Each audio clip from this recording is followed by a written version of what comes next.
Today, I'd like to show you how to replace your kitchen faucet the easy way.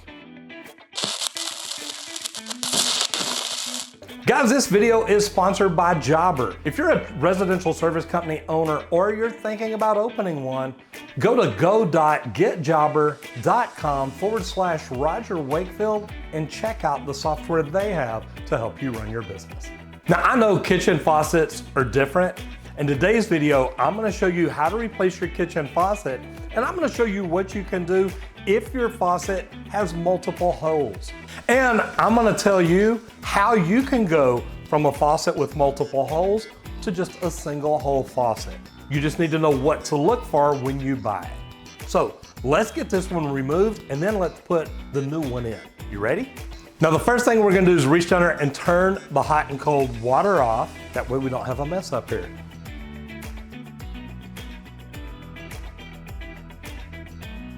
So now I open the valve, go to the hot and cold. I wanna make sure that the valve's cut off, because if not, I may have to go out to the street and turn the water off at the meter or at the valve box. Now, as you can tell, there's nothing dripping. Everything was fine here. First thing I'm gonna do here is disconnect the vegetable sprayer. This is the attachment that keeps everything from pulling back up in here. Now, what I'm gonna do for this faucet, I'm also gonna go underneath and disconnect the hose so I can pull it all the way out. So what I'm gonna do is I'm gonna reach up in here and just undo this quick connect. See how easy that was? Now I can unscrew the hose from the quick connect.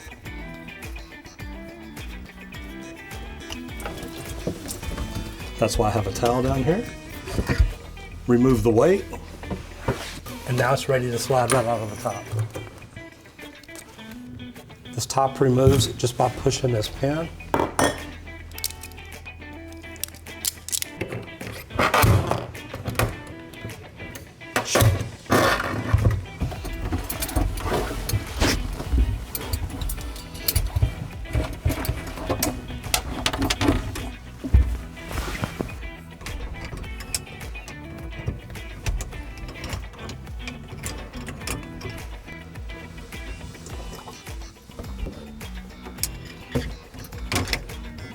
So getting the old one disconnected really is pretty easy to do. Now, once I get them apart, I want to try to keep everything together. Just because I may want to install this again later or try it out somewhere else. Now, to be honest, I've got all the pieces here to install this anywhere. This is a good faucet, nothing at all wrong with it. I just want to try out something different. So guys, this puppy's solid. Now, I like this because this is a big commercial looking faucet. I love it. I love the spring. I love the way you can pull this thing out and move it around. There's nowhere you can't get in your sink with this. Now, this is chrome and this is stainless. I understand that. We're putting it in here to try it out, really. But I wanted to show y'all how easy it is to install something like this. So you put the washer on, line everything up, and get it right down in position. Now me, I always check to see where's my hot and cold, how do I need to turn this? On some faucets, you may need to turn it this way, hot, cold, out, whatever you need to do. And as far back as this one goes, I'll need to do that to get it all the way where I want it. So I'm gonna end up turning it like that because of my countertop here. So out is on, left and right. Very easy to do. So I'm gonna install this ridges up. This is gonna be a stiffener across here so I don't put any pressure on the faucet on this hole and bend anything up. Then I'm gonna have my washer and nut come up right underneath it. And they've got a special tool, so once I get it snugged up, literally slide this up, turn it and tighten it. Then I've got slots, a hole in here to get a screwdriver in to turn it to give me just a little more tightening in case I need it.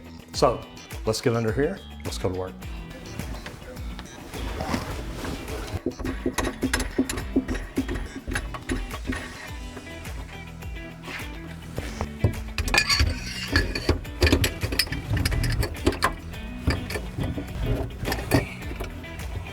Okay, Squirt, will you hand me a screwdriver?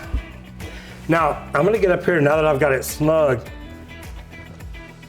and kind of turn it. I wanna make sure I've got it perfectly straight. I want it lined up dead center. If this thing's off a little bit, that's gonna bug me. So I wanna get it turned right where I want it, go underneath there and tighten it up so it won't move. That way, no matter how often I spin this around, I don't ever have to worry about this moving. The life of a plumber.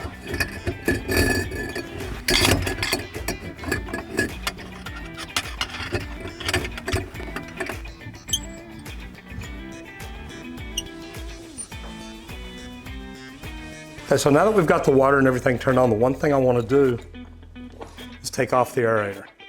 The reason being, if there's any trash that got in there, I want to make sure it doesn't end up clogging up the aerator.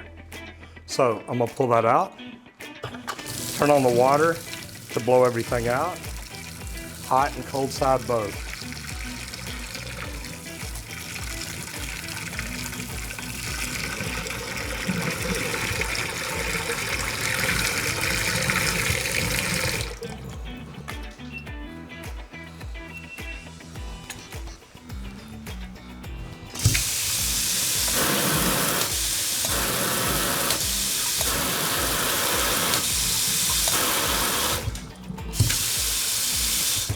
Now the only thing I did different on this is since I turned the handle to the front, I wanted hot on the left, cold on the right. So I inverted it. Normally on a side mount, cold will be on the front and hot in the back. So I turned it. Again, this is a chrome faucet on a stainless steel sink, but I've got to tell you, I like this thing. It's got a lot of force to it, especially whenever you turn on that sprayer. And if you are cleaning the kitchen, cleaning a lot of pots and pans, things like that, it's something you want to do. And then another thing, once you turn it off, it goes back to the normal water strain. I love this. This is really, guys, this is something that if you want to do, ladies, if you want to change it out yourself, this is something not very hard to do. It didn't take a lot of tools, and the main thing you need to remember, how to turn the water off, how to turn it back on. So guys, as you see, this is a single hole faucet. There are things that have even 3 and 4 holes. Some faucets, some manufacturers have base plates. A base plate is designed to cover multiple holes.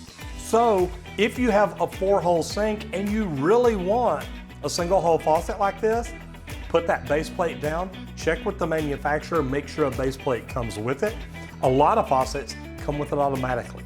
But I've got to tell you, I love this. I like the way it looks. Even if I had a base plate up there covering the other 2 holes. Now you normally won't find one big enough to cover the 4th hole, but that's where you can put your vacuum breaker for your dishwasher or even a soap dispenser if you'd like to have one of those on your sink. This is something really anybody can do around the house, but if you've got problems, you can't get the water lines in and things like that, you may want to call a plumber. If you're a plumber, this is something you need to know how to do, and make sure you've got the right adapters with you. That way, whatever kind of angle stop, supply line, anything like that they have, you can adapt and fit what you need to. And if you love this video, you might want to watch this one too.